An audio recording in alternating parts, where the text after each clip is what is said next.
Add और Lauren Warren, दुनिया के सबसे मशहूर पैरानॉर्मल इन्वेस्टिगेटर्स। सोचिए उन्होंने अपनी जिंदगी में कितने ही डरावने केस देखे होंगे, लेकिन एक केस ऐसा था जिसने उन्हें भी अंदर तक हिलाकर रख दिया। एक ऐसा मामला जिसे वो खुद अपनी जिंदगी के सबसे खतरनाक अनुभवों में से एक मानते थे। तो चलिए आज हम डोनोवन परिवार की उसी खौफनाक कहानी को जानते हैं। ये बात डोनोवन परिवार के नए घर पर एकदम फिट बैठती थी। आप जानते हैं, बाहर से देखने में वो घर किसी सपने जैसा था, बिल्कुल परफेक्ट। लेकिन उसकी दीवारों के पीछे एक ऐसा गहरा राज दबा हुआ था जो बहुत जल्द ही उनकी पूरी जिंदगी को एक ऐसे बुरे सपने में बदलने वाला था जिससे जागना नामुमकिन था। तो कहानी की शुरुआत होती है एक नए घर से और एक नई जिंदगी की उम्मीद से। डोनोवन परिवार अभी अभी ही तो शिफ्ट हुआ था, पर इस नए माहौल में उनकी 19 साल की बेटी पैटी बहुत अकेला महसूस कर रही थी। कोई दोस्त नहीं था, कोई बात करने वाला नहीं, और आप जानते हैं यही अकेलापन उसे एक ऐसे मोड़ पर ले आया जहां से लौटना लगभग नामुमकिन था।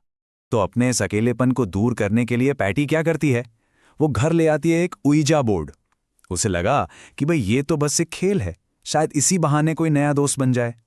पर उसे इस बात का जरा भी अंदाजा नहीं था कि वो जो दरवाज़ा खोल रही थी वो किसी दोस्त के लिए नहीं, बल्कि किसी और ही बहुत खतरनाक चीज के लिए था।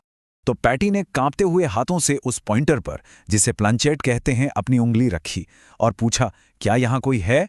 जवाब तुरंत आया। प्लांचेट तेजी से यस की तरफ भागा। फिर उस आत्मा ने बताया कि वो भी 19 साल का एक लड़का है।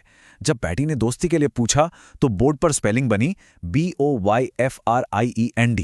सोचिए, उस अनजान शक्ति ने पैटी की तारीफें करनी शुरू कर दी और अकेली पैटी को लगा कि चलो उसे सच में कोई समझने वाला मिल गया है। और बस यही वो पल था। ये वो पल था जब खेल खत्म हो गया और खौफनाक हकीकत ने दरवाजे पर दस्तक दी। पैटी ने एक्साइटमेंट में उस आत्मा से कहा, तुम मेरे सामने क्यों नहीं आ जाते? और जैसे ही उसने ये शब्द कहे, कमरे की बत्तियां टिमटिमाने लगीं, हवा एकदम ठंडी हो गई। डोनोवन परिवार के बुरे दिनों की ये बस एक शुरुआत थी। उइजा बोर्ड के उस एक सेशन ने एक ऐसा दरवाज़ा खोल दिया था जिसे बंद करना अब किसी के बस में नहीं था। इसके बाद उस घर में जो कुछ शुरू हुआ वो किसी के भी कंट्रोल से बाहर था। समझिए, आतंक अब उस घर का एक हिस्सा बन चुका था। और देखिए, सिर्फ एक महीने में हालात कैसे बिगड़े। शुरुआत हुई दीवारों के अंदर से आने वाली जोर जोर की खटखटाने की आवाज़ों से। फिर घर में सड़े हुए मांस और सल्फर की एक ऐसी बदबू फैल गई जिसमें सांस लेना भी मुश्किल था। और फिर तो हद ही हो गई जब नलों से पानी की जगह खून जैसा गाढ़ा लाल लिक्विड बहने लगा। और फिर आई 31 मार्च की वो रात जो उस परिवार पर कयामत बनकर टूटी। उस रात पूरा परिवार ड्राइंग रूम में टीवी देख रहा था और तभी अचानक पूरा घर हिलने लगा। 100 किलो का भारी भरकम ड्रेसर हवा में उठकर घूमने लगा। कुर्सियां, तस्वीरें, सब कुछ कमरे में तैर रहा था। दीवारों पर एक बहुत बड़ा काला साया फैल गया और पूरे घर में एक गहरी डरावनी गुर्राहट गूंजने लगी। उस खौफ के माहौल में परिवार के पास अपना ही घर छोड़कर भागने के अलावा और कोई रास्ता नहीं बचा था। उनको लगा कि घर छोड़ देंगे तो शायद मुसीबत से पीछा छूट जाएगा, लेकिन वो बहुत बड़ी गलती कर रहे थे। वो जिस होटल में जाके रुके वहां भी वही आतंक शुरू हो गया। लाइटें अपने आप जलने बुझने लगीं, चीखने की आवाजें आने लगीं। नतीजा, उन्हें होटल से भी निकाल दिया गया। अब एक बात बिल्कुल साफ थी, ये शैतानी ताकत उस घर से नहीं बल्कि इस परिवार से ही जुड़ चुकी थी। जब सारे दरवाजे बंद हो गए, जब डर ने उन्हें पूरी तरह से अपने शिकंजे में ले लिया, तब डोनोवन परिवार ने अपनी आखिरी उम्मीद का दरवाज़ा खटखटाया। उन्होंने मदद के लिए फ़ोन किया दुनिया के सबसे मशहूर पैरानॉर्मल इन्वेस्टिगेटर्स एड और लॉरेन वॉरेन को। अब देखिए, वॉरेन कपल्स तो बहुत तजुर्बेकार थे, लेकिन उस घर में कदम रखते ही उन्हें भी हवा में एक अजीब सा भारीपन, एकदम घोटने वाली नेगेटिव एनर्जी महसूस हुई। उन्हें एक पल में यह समझ आ गया कि उनका सामना किसी आम भूत प्रेत से नहीं बल्कि किसी बहुत ही ज्यादा खतरनाक चीज से होने वाला है। और जांच शुरू होते ही सबूत एक के बाद एक सामने आने लगे। एड ने दीवार पर दस्तक दी तो जवाब में दीवार के अंदर से किसी ने दस्तक दी।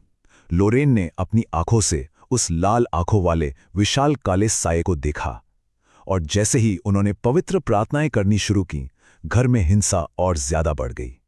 हद तो तब हो गई जब एक अनदेखी ताकत ने मिसेस डोनोवन का गला घोटने की कोशिश की और उनकी छाती पर खरोच के निशान छोड़ दिए। और तभी लोरेन वॉरेन ने वो एक बात कही जिसने इस पूरे केस की पहेली को सुलझा दिया। उन्होंने कहा, ये ताकत इस घर से नहीं जुड़ी है, इसे अंदर बुलाया गया है। इसका मतलब साफ था, किसी ने चाहे अनजाने में ही सही इस शैतानी ताकत को अपनी जिंदगी में आने की दावत दी थी। वॉरेन ने साफ किया कि ये कोई आम हॉन्टिंग नहीं है, बल्कि ये एक इन्फेस्टेशन का केस है। अब पैरानॉर्मल की दुनिया में इसका मतलब बहुत खतरनाक होता है। इसका मतलब है कि आपका सामना किसी भटकी हुई इंसानी आत्मा से नहीं, बल्कि एक गैर इंसानी, एक शैतानी ताकत से हो रहा है। एक ऐसी ताकत जिसका एक ही मकसद है, सिर्फ और सिर्फ तबाही और बर्बादी। और जैसे ही लॉरेन ने यह कहा कि ताकत को बुलाया गया है, पैटी वहीं टूट गई। उसने रोते हुए उइजा बोर्ड का सारा सच उगल दिया। अब पूरी तस्वीर आईने की तरह साफ थी। पैटी का वो तथाकथित बॉयफ्रेंड कोई लड़का नहीं था, बल्कि एक शैतानी ताकत थी जिसने एक मासूम दोस्त का नकाब पहनकर पैटी के अकेलेपन का फायदा उठाया और इस परिवार की जिंदगी में घुसपैठ कर ली थी। तो अब जब दुश्मन का चेहरा सामने आ चुका था, तो आमने सामने की लड़ाई के अलावा कोई और रास्ता नहीं बचा था। और वो आखिरी और सबसे खतरनाक रास्ता था एग्जॉर्सिज्म, यानी उस शैतानी ताकत को जबरदस्ती उस घर से, उस परिवार से बाहर निकालने की प्रक्रिया। एड वॉरेन ने चर्च से इसकी खास इजाजत ली और एक बहुत ही अनुभवी प्रीस्ट को बुलाया गया। और जैसे ही उस प्रीस्ट ने पवित्र मंत्रों का जाप करना शुरू किया, वो घर अच्छाई और बुराई के बीच एक जंग का मैदान बन गया। उस शैतानी ताकत ने पूरी ताकत से पलटवार किया। जो कमरा कुछ देर पहले तक एक आम सा कमरा था, अब उसकी दीवारें बुरी तरह कांप रही थी।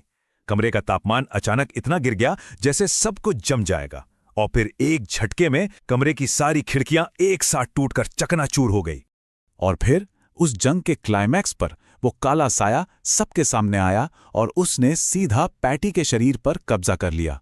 पैटी की आंखें दहकते हुए कोयले की तरह एकदम लाल हो गईं। उसका शरीर अब उसके काबू में नहीं था, वो पूरी तरह से उस शैतानी ताकत के कंट्रोल में थी। प्रीस्ट ने हिम्मत नहीं हारी और मंत्रों का जाप और भी तेज कर दिया। पैटी दर्द से बुरी तरह चीख रही थी, और फिर एक भयानक झटके के साथ उसका शरीर हवा में उछला और 5 फीट दूर जाकर सीधा दीवार से टकराया। उस टक्कर के बाद पैटी जमीन पर गिरकर बेहोश हो गई, और उसके गिरते ही घर में एक अजीब, एक अप्राकृतिक खामोशी छा गई। वो घुर्राने की आवाजें बंद हो गईं, नलों से फिर से साफ पानी आने लगा, और जब पैटी ने अपनी आंखें खोलीं तो वो वापस आ चुकी थी। एग्जॉर्सिज्म कामयाब हो गया था। एग्जॉर्सिज्म तो सफल रहा, लेकिन जिस परिवार ने उस खौफ को जिया था, उस आतंक को सहा था, उनके लिए वो यादें कभी धुंधली नहीं हुई। वो घर तो आज भी वहीं है, पर उस परिवार के लिए वो वक्त एक ऐसा जख्म बन गया जिसके निशान उनकी यादों से शायद कभी नहीं मिट पाएंगे। तो ये कहानी एक तरह की चेतावनी है। यह हमें याद दिलाती है कि कुछ दरवाजे बंद रहने के लिए ही बने होते हैं, और यह हमें सोचने पर मजबूर करती है कि वो कौन से दरवाजे हैं जिन्हें हमें अपनी जिंदगी में कभी भी नहीं खोलना चाहिए।